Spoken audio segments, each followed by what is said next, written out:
50,000 বছরের রাস্তা হবে, যার যার কবর থেকে হাসরের মাঠ।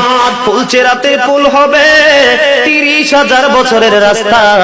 আমার উম্মত গুলো কিভাবে রে পায়ে হেঁটে তারা অতিক্রম করবে?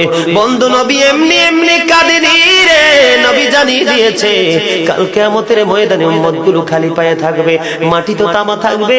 ও বন্ধু, তাদের শরীরে কোনো পোশাক থাকবে না, উলঙ্গ অবস্থায় থাকবে। এমন মা আয়েশা প্রশ্ন করলো, গো প্রাণের নবী, জানতে মনে চায় নবী গো, এই যে আপনার উম্মত গুলো উলঙ্গ অবস্থায় খালি পায়ে সবাই থাকবে গো নবী, তারা কি নারী পুরুষ একসাথে? কয় হ্যাঁ, নারী পুরুষ একসাথে। তারা কি কেউ কারো দিকে নজর দিবে না? এবার আমার নবী বলেছে, আয়েশা রে, কেমন করে নজর দেবে রে আয়েশা?